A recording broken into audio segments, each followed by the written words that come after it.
જે તુષાર, જે પ્રકારે હવે આ પરિસ્થિતિ ઊભી થઈ છે એવું લાગી રહ્યું છે કે ગુજરાત પર પણ હુમલો થઈ શકે છે, ત્યાં પણ આપણે ગુજરાતમાં પણ એલર્ટ કરી દેવામાં આવ્યું છે. શું લાગે છે કે યુદ્ધને આ ઇંધણ આપી રહ્યા છે પાકિસ્તાન, યુદ્ધની પરિસ્થિતિને નોતરું આપી રહ્યા છે? ચોક્કસથી આપણી વાત બિલકુલ સાચી છે. હું આપણી વાત સાથે સહેમત છું. એનું કારણ માત્ર એ છે કે ઓપરેશન સિંદૂરની જે ઓપરેશન સિંદૂર જે અસ્તિત્વમાં આવ્યું છે ત્યારબાદ ઉભતું પાકિસ્તાન છે, એનો આતંકવાદ છે, સમગ્ર વિશ્વની સામે ઉગાડો પડી ગયો હતો. હું થોડીક પૃષ્ઠભૂમિની વાત કરું 2 મિનિટમાં. પાકિસ્તાન અત્યારે બોખલાયું છે ને એટલા જ માટે એને ભુજ સહિત ભારતના 15 જેટલા શહેરો પર હુમલાનો પ્રયાસ કર્યો. આ હુમલો જે છે એને આપણી સિસ્ટમે નિષ્ફળ બનાવ્યું છે, ત્યારે પાકિસ્તાન હવે વધુ બોખલાયું છે. જે રીતે શ્રીનગરના જમ્મુ પઠાનકોટમાં હુમલાનો પ્રયાસ કર્યો હતો એ જ પ્રમાણે અવંતીપુરામાં પણ કરવામાં આવ્યો. અમૃતસર, કપૂરથલા, જાલંધર અને લુધિયાનામાં પાકિસ્તાનના આ પ્રકારના હુમલાને ભારતીય સેનાએ નિષ્ફળ બનાવ્યો હતો. પરંતુ ભારતે પહેલા જ કીધું હતું કે ભારત ક્યારેય યુદ્ધની આશા રાખતું નથી. જો પાકિસ્તાન તેની વાતનું સન્માન કરશે તો આ વિષય અહીંયા પતી જશે. પરંતુ પાકિસ્તાન સાનું બેઠું નહીં અને એને ઓપરેશન સિંદૂરના અવેજમાં વળતો હુમલો કર્યો અને પરિણામ એ આવ્યું કે ભારતે આજે એટલે કે બુધવારે રાત્રે કરેલા હુમલાનો બદલો ગુરુવારે આજે ભારતની જે હવાઈ સેના છે, વાયુ સેના છે, તેના દ્વારા કરવામાં આવ્યો હતો.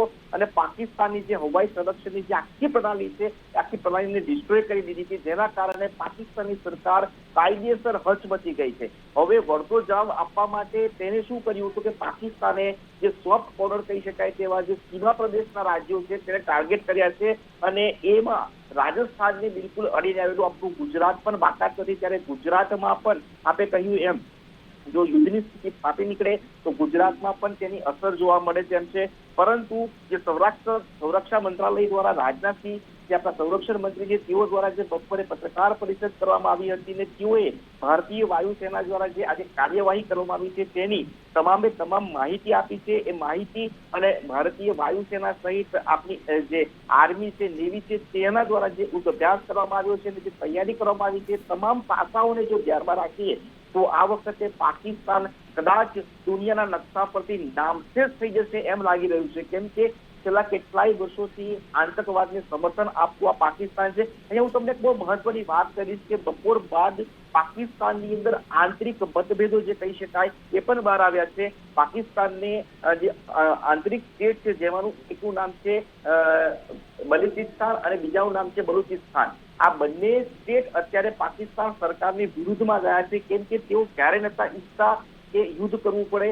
બીજું પાકિસ્તાનના જે સરહદી શત્રુઓ માત્ર ભારત નથી પરંતુ બલુચિસ્તાન પણ છે. બલુચિસ્તાન દ્વારા આજે પાકિસ્તાન આર્મીની કેટલીક જીપોને ટાર્ગેટ કરીને લગભગ 50 થી 60 જેટલા પાકિસ્તાન સૈનિકોનો ખાત્મો પણ કરવામાં આવ્યાના અહેવાલો સામે આવ્યા છે. ત્યારે હવે પાકિસ્તાન ત્રિભેટે ઘેરાયું છે. સૌથી મહત્વની વાત એ કરું તો પાકિસ્તાનના આ પ્રકારના કૃત્યનું વિશ્વના તમામ દેશોએ ક્યાંક ને ક્યાંક વખોડ્યું છે, પરંતુ ચીન હજી સુધી આ બાબતમાં કંઈ બોલતું નથી. ત્યારે એક સંદેશો, એક આશ્વાસન કદાચ પાકિસ્તાનને એ પણ મળતું હોય કે ચીન કદાચ એને મદદરૂપ થાય, પરંતુ ભારતમાં કરેલા તમામ એના હુમલા નિષ્ફળ થયા છે. એટલે હવે પાકિસ્તાન વધારે બોખલાયેલું છે અને વધારે બોખલાયેલો માણસ ઉતાવળમાં 100% ભૂલ કરે અને એ જો ભૂલ ગુજરાત તરફ જો કરશે ત્યારે ગુજરાતની સેના, ગુજરાતની સરહદે જે તૈનાત ડિપ્લોમેટ આપની જે રેન્કની છે એ તમામ લોકો એની યોગ્ય કાર્યવાહી કરીને પાકિસ્તાનને 100% જવાબ આપશે.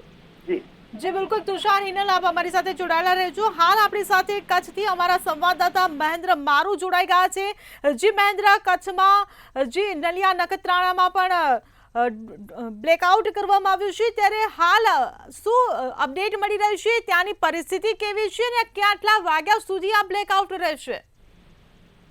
જી ચોક્કસ આપને જણાવી દઈએ કે જે હાલ જે રીતના ભારત અને પાકિસ્તાનની વચ્ચે જે હાલ તણાવ વધી રહ્યા છે, ત્યારબાદ ડ્રોન હુમલાની આશંકાએ કહી શકાય કે કચ્છના જે ભુજ છે તેમાં બ્લેકઆઉટ જાહેર કરવામાં આવ્યું છે અને લોકોને ઘરમાં રહેવા માટે પણ સૂચના આપવામાં આવી છે. ત્યારે મહત્વની બાબત છે કે સમગ્ર કચ્છ જિલ્લામાં છે તે અંધારપટ છવાયો છે અને સરકારે જે જારી કરેલા આદેશ છે તે મુજબ કચ્છ જિલ્લામાં હાલ બ્લેકઆઉટ છે તે જારી કરવામાં આવ્યો છે, જેને લઈને કચ્છ સમગ્રમાં જે છે અંધારપટ છે તે વર્તાયો છે. ભુજ સહિત સમગ્ર શકાય કે પંથકમાં છે હાલ અંધારપટ જોવા મળી રહ્યા છે અને લોકો છે તે ઘરની બહાર ન નીકળે તેના માટે પણ કહી શકાય કે જે સરકાર છે તેમના આદેશ મુજબ જે સૂચના આપવામાં આવી રહી છે. જી મહેન્દ્ર, વધુ એક સમાચાર મળી રહ્યા છે. પોખરણમાં મિસાઇલ હુમલો નિષ્ફળ કરવામાં આવ્યો છે. જેસલમેરમાં વાયુસેનાએ આ હુમલો નાકામ કર્યો છે. શું કહેશો?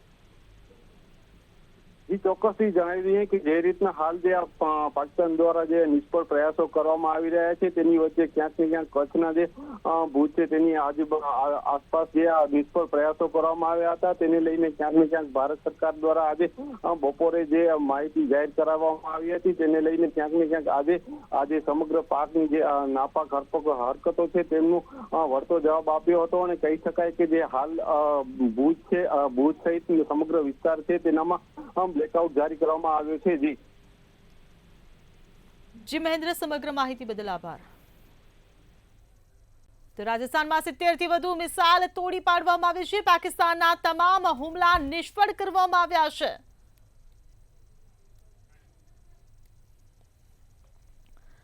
તો આપણી સાથે હિનલ ન્યૂઝરૂમ થી જોડાયેલા છે. જી હિનલ, જે પ્રકારે અપડેટ સામે આવી રહી છે, રાજસ્થાનમાં 70 થી વધુ મિસાઇલ્સને પણ તોડી પાડવામાં આવી છે. પાકિસ્તાન જેટલા હુમલા કરી રહ્યું છે તમામ હુમલાને નિષ્ફળ કરી દેવામાં આવી રહ્યા છે. શું કહેશો? જી હિરલ, જે પ્રકારે અપડેટ મળી રહી છે હાલ અત્યારે તો પાકિસ્તાનનો F-16 જેટ છે તેને પણ તોડી પડાયો છે. અત્યાર સુધી 23 થી વધારે ડ્રોનથી પણ પાકિસ્તાને હુમલા કર્યા છે, મિસાઇલો ફેંકી છે, પરંતુ ભારતીય સેના તેનો જવાબ આપી રહી છે અને આકાશમાં તેને તોડી રહી છે. ભારત પાકિસ્તાન વચ્ચે ભારે ગોળીબાર થઈ રહ્યો છે. રાજસ્થાન, જમ્મુ, પંજાબમાં અત્યારે હાઈ એલર્ટ આપવામાં આવ્યું છે. લોકોને સુરક્ષિત સ્થળો પર ખસેડવામાં આવ્યા છે. તમામ જગ્યાઓ પર બ્લેકઆઉટ છે. આ સાથે ગુજરાતમાં કચ્છના ભુજમાં પણ બ્લેકઆઉટ જાહેર કરાયો છે. જે પ્રમાણેની પરિસ્થિતિ છે હાલ અત્યારે IPL મેચને પણ રોકી દેવામાં આવી છે. સ્ટેડિયમનો ઇમરજન્સી ગેટ પણ ખોલી દેવામાં આવ્યો છે. જેસલમેરમાં ભારે વિસ્ફોટ સંભળાઈ રહ્યા છે. પંજાબના જાલંધરમાં બ્લેકઆઉટ છે, તો સાથે રાજસ્થાનના બાડમેરમાં પણ સંપૂર્ણ બ્લેકઆઉટ છે. જે પ્રમાણે ભારે ડ્રોન અને ગોળીબાર થઈ રહ્યો છે. ઉલ્લેખનીય છે કે બ્લેકઆઉટથી દુશ્મન તેના લક્ષ્યને જોઈ ન શકે તે માટે ભારતીય સેના પણ લોકોને બ્લેકઆઉટ માટે ખાસ અપીલ કરી રહી છે. અંધારપટ છવાઈ ગયો છે. જે પ્રકારે પાકિસ્તાન હજુ પણ ભારે ડ્રોનથી ગોળીબારથી હુમલા કરી રહ્યું છે, પરંતુ પાકિસ્તાન અવરચાંડાઈ ના કરે તો એ પાકિસ્તાન કેવું, પરંતુ ભારતીય સેના પણ તેની સામે ઘરમાં ઘૂસીને તેનો જડબાતોડ જવાબ આપશે. જે પ્રકારે વધુ અપડેટ મળી રહી છે, પંજાબના પઠાણકોટમાં પણ હાલ અત્યારે બ્લેકઆઉટ કરવામાં આવ્યું છે. જે પ્રકારે એરબેઝ પર હુમલાઓ થઈ રહ્યા છે. સૂત્રો પાસેથી માહિતી મળી છે કે જે પ્રકારે વધારે ડ્રોન છોડવામાં આવી રહ્યા છે, મિસાઇલો છે, પરંતુ ભારતીય એર ડિફેન્સ સિસ્ટમ તેની સામે હાલ અત્યારે એલર્ટ મોડ પર છે. તમામ તેના પ્રયાસો છે તેને નાપાક કરી રહી છે. ખાસ કરીને આકાશમાં જ સ્પષ્ટ રીતે આ જે ડ્રોન છે, જે મિસાઇલ છે તેને તોડી પાડવામાં આવે છે. પંજાબમાં પણ પાકિસ્તાને ફરી એકવાર હુમલો કર્યો છે. જી હિરલ. જી હિનલ, અપડેટ મળી રહી છે કે અત્યાર સુધી 100 મિસાઇલ અને 56 ડ્રોનથી પાકિસ્તાને હુમલો કર્યો છે, જે તમામને ભારતીય સેનાએ નિષ્ફળ બનાવી છે.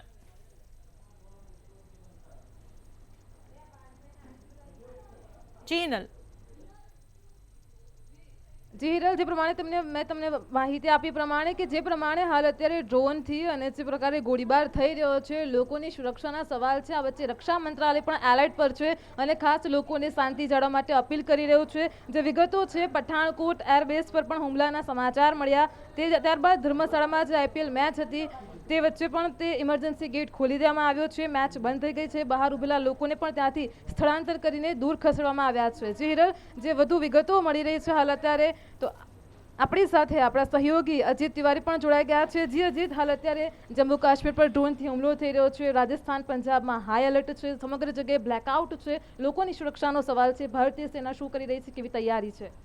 જી, આજે જે પાકિસ્તાને હુમલા કર્યા એમાં જમ્મુ કાશ્મીર, રાજસ્થાન, પંજાબ અને ગુજરાતના કચ્છમાં હુમલા કરવાની કોશિશ કર્યા, પણ પાકિસ્તાનના એક પણ હુમલા સફળ થયા નથી.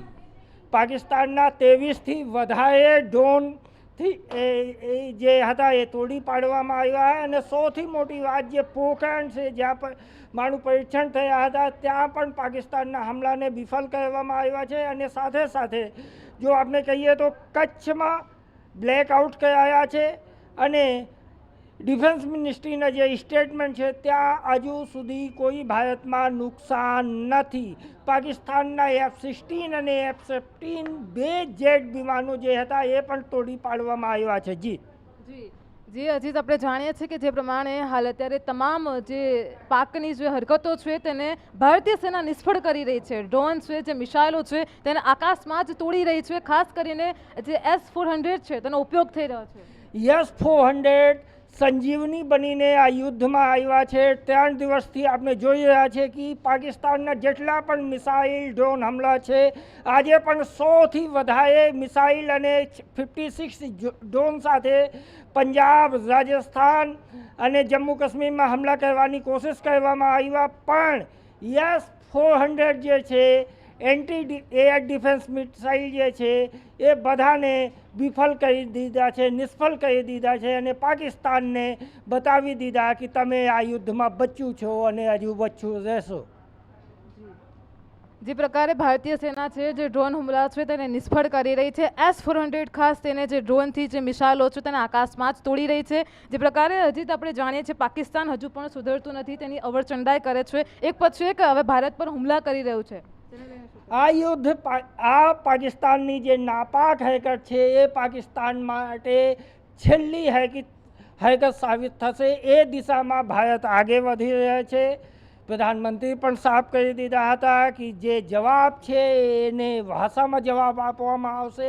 પહેલગામ પછી કાલે જે ઓપરેશન સિંદૂર થયા એમાં પાકિસ્તાનની આજે જે બોખલાહટ આવી એ સામે આવી અને એક સાથે 100થી વધુ મિસાઇલ અને 56 ડ્રોનથી હુમલા કર્યા. જેના અસર એ હતા કે ભારત કાઉન્ટર અટેક કરી રહ્યા છે અને ભારતમાં હજુ સુધી એક પણ જનહાનિની સમાચાર નથી. આ સૌથી મોટી વાત છે. કોઈ દુશ્મન દેશ 100 મિસાઇલ અને 56થી વધારે ડ્રોન સાથે હુમલા કરે અને એક પણ જાનહાનિ નહીં થાય એ ભારતના સૌથી મોટું સુરક્ષા તંત્ર કેટલું સફળ છે એ દેખાવે છે. જી અજીત, આપણે જે પ્રમાણે જાણીએ છીએ ઓપરેશન સિંદૂર પછી ભારતે પાકિસ્તાને જે પ્રકારે તેનો જડબાતોડ જવાબ આપ્યો છે. ફરી પાકિસ્તાને આપણા ઉપર 15 ઠેકાણા ઉપર હુમલો કર્યો અને ફરી ભારતે તેને ઘરમાં ઘૂસીને આતંકવાદનો જે નેસ્તનાબૂદ કર્યા છે. ત્યારબાદ હાલ અત્યારે જે વિગતો મળી રહી છે અને તેમાં ખાસ જે પ્રકારે જાણવા મળ્યું છે કે હજુ પણ ડ્રોન હુમલાઓ થઈ જ રહ્યા છે. જી, એક મોટી ખબર આવી છે. શ્રીનગરમાં સંપૂર્ણ બ્લેક આઉટ જાહેર કરવામાં આવ્યા છે. મોહાલી, પંચકુલા, ચંડીગઢમાં પણ બ્લેક આઉટ જાહેર કરવામાં આવ્યા છે અને સાથે સાથે પઠાનકોટ જે એરબેઝ છે એ પૂર્ણતઃ સુરક્ષિત છે. ચંડીગઢમાં રેડ સાયન બાંધવામાં આવ્યા છે. રેડ સાયન એટલે કે એ લોકો ઘરથી બહાર નહીં નીકળે અને પોતાના ઘરમાં સુરક્ષિત રહે.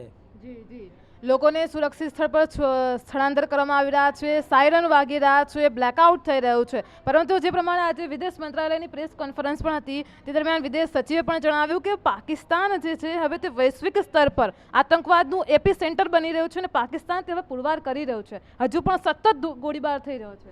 પાકિસ્તાન દુનિયાના સામે બેનકાબ થઈ ચૂક્યા છે. છેલ્લા 3 દશકથી યા એમ કહીએ કે 1947થી જ્યારથી પાકિસ્તાન બન્યા ત્યારથી એ આતંકના ગઢ હતા. પણ પાકિસ્તાન આ વખતે દુનિયાના એક પણ મુસ્લિમ દેશોથી લઈને દુનિયાના કોઈ પણ દેશ પાકિસ્તાન સાથે ખુલીને સામે નથી આવ્યા. અને ભારતમાં એક મોટા સમાચાર તમે કહી દઉં, CDSની બેઠક ચાલુ થઈ ગઈ છે.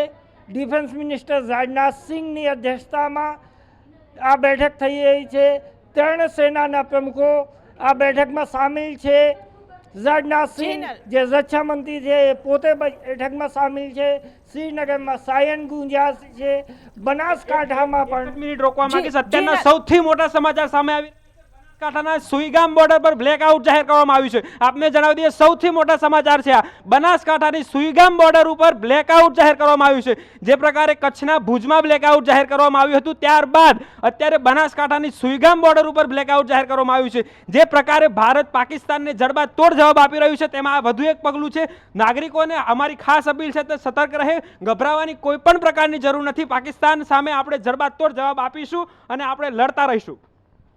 તો જે પ્રમાણે અમારા સહયોગી ધવલે જાણકારી આપી છે, બનાસકાંઠાના સુઈગામમાં પણ બ્લેકઆઉટ જાહેર કરવામાં આવ્યું છે, કચ્છના ભુજમાં પણ બ્લેકઆઉટ છે, અંધારપટ છવાઈ ગયો છે. ખાસ જે સરકારે મોક ડ્રીલ યોજી અને બ્લેકઆઉટનું જે આયોજન કર્યું હતું તે પ્રમાણે હવે લોકો સતર્ક થઈ ગયા છે, લાઇટો બંધ રાખી રહ્યા છે, મોબાઈલનો ઉપયોગ પણ નથી કરી રહ્યા. કચ્છના ભુજમાં સરહદી વિસ્તાર પર બ્લેકઆઉટ જાહેર કરાયું. હવે બનાસકાંઠામાં પણ જે સરહદી વિસ્તાર છે, જે બોર્ડર આપણે બંધ કરી છે, પરંતુ ત્યાં પણ ક્યાંક હુમલો ન થઈ શકે તેને લઈને લોકોને એલર્ટ કરવામાં આવ્યા છે. લોકોએ સચ પણ ગભરાવાની જરૂર નથી. ભારતીય સેના જે છે તે હાલ અત્યારે એલર્ટ મોડ પર છે. જી અજીત, શું છે? જે હિનાલ, આપ અમારી સાથે જોડાયેલા રહેજો. હિનાલ, બનાસકાંઠાના સુઈ ગામમાં બ્લેકઆઉટ જાહેર કરવામાં આવ્યો છે. ધવલ જે રીતે કહીને ગયા અને જે હિનાલ, આપ અમારી સાથે જોડાયેલા રહેજો. તુષાર આપણી સાથે વડોદરાથી ફરીથી લાઈવ જોડાઈ ગયા છે. જે તુષાર, પાકિસ્તાન તરફથી જે હુમલા કરવામાં આવી રહ્યા છે તેનો ભય હવે ગુજરાતના બનાસકાંઠા સુધી પણ પહોંચી ગયો છે, શું કહેશો?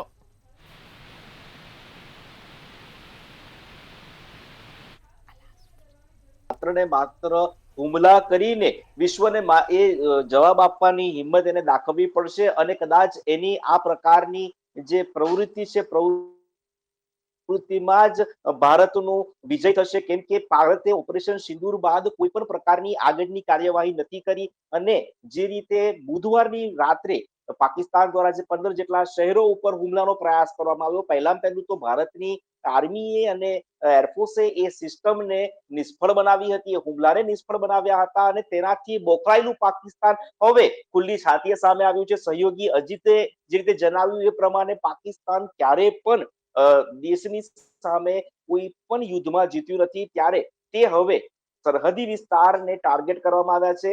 રહી વાત સહયોગી ધવલભાઈએ જે બ્લેકઆઉટની કરી, તો આપ સૌને જણાવી દઈએ કે કેન્દ્ર સરકારને આ તમામ બાબતોના એંધાન હતા જ અને કદાચ એના જ ભાગરૂપે ઓપરેશન સિંદૂર પહેલા અને સિંદૂર બાદ તરત જ સમગ્ર રાજ્યમાં, ગુજરાત ન માત્ર પરંતુ દેશના જે યુદ્ધને અસર કરે તેવા રાજ્યો હતા, તમામ રાજ્યોની અંદર બ્લેકઆઉટની સિચ્યુએશન, આપાતકાલીન પરિસ્થિતિમાં કેવી રીતે પહોંચવાનું તેના દિશા નિર્દેશો, તેની ગાઈડલાઈન સંરક્ષણ મંત્રાલય અને કેન્દ્ર સરકાર દ્વારા તમામે તમામ વહીવટી તંત્રોને આપી દેવામાં આવી હતી. અલબત્ત ગઈકાલે કે પરમ દિવસે જે આપણે બ્લેકઆઉટનું રિહર્સલ કરવું હતું, એ આટલી જલ્દી આપણે એને પ્રેક્ટિકલી આજે કરવું પડશે તેવો અંદેશો ન હતો, પરંતુ સુઈ ગામમાં જે રીતે આ બ્લેકઆઉટ જાહેર કરવામાં આવ્યું છે, આ એક સૂચક ઇશારો છે કે પાકિસ્તાન કદાચ એક હદથી આગળ વધીને કચ્છના જે સરહદી વિસ્તારો છે તેના ગામોને ટાર્ગેટ કરીને હુમલો કરી શકશે. પરંતુ બીએસએફ નું જે રૂટ પાયલોટિંગ છે, કેમ કે ગુજરાતના છેવાડે આવેલો આ જે પ્રદેશ છે તેની અંદર બીએસએફ વર્ષોથી એ જમીનને, એ જે ધરતી છે એને પોતાની માતા સમજીને તેની કાળજી લઈ રહ્યું છે, ત્યારે બીએસએફ ઉપર આપણે તમામ ગુજરાતીઓને, તમામ ભારતીયોને જી તુષાર, હું આપને અટકાવવા માંગીશ. હિનાલ, એક મહત્વના સમાચાર સામે આવી રહ્યા છે. પાકિસ્તાનના લાહોર પર ડ્રોનથી હુમલો કરવામાં આવ્યો છે. આપની સાથે સહયોગી અજીત તિવારી જે જોડાયેલા છે, એમની પાસેથી વધુ અપડેટ મેળવો. હિનાલ, જી અજીત, અત્યારે અપડેટ મળી રહી છે બનાસકાંઠાના સુઈગામમાં બ્લેકઆઉટ, ત્યારબાદ કચ્છમાં પણ બ્લેકઆઉટ જોવા મળ્યું, અંધારપટ જોવા મળ્યું. આ સિવાય અત્યારે આજે ડ્રોનને ગોળીબાર થઈ રહ્યો છે. વધુ અપડેટ શું છે? લાહોરની અપડેટ શું છે? પાકિસ્તાનને પાકિસ્તાનની ભાષામાં ભારતે જવાબ આપ્યા છે અને પાકિસ્તાનના લાહોરમાં ડ્રોનથી હુમલા કરવામાં આવ્યા છે.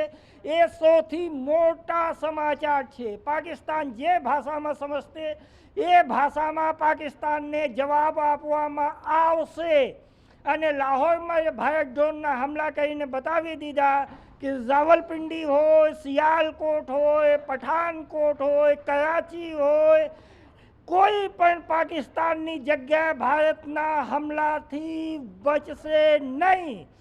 લાહોરમાં હુમલા, પાકિસ્તાનના કેપિટલમાં હુમલા, પાકિસ્તાનની જ્યાં સરકાર છે, જ્યાં પાકિસ્તાનના પ્રધાનમંત્રી છે, જ્યાં પાકિસ્તાનના રાષ્ટ્રપતિ છે, ત્યાં હુમલા કરીને ભારતે બતાવી દીધા કે તમે સુરક્ષિત નથી. ભારતના જે એર સિસ્ટમ છે, જે સૈન્ય સંસ્થાઓ છે, જે ભારતના ડિફેન્સ સિસ્ટમ છે, એ પાકિસ્તાનથી વધારે મજબૂત છે અને પાકિસ્તાનને ઘરમાં ઘૂસીને મારવું જે કહેવાય એ આજે થયા.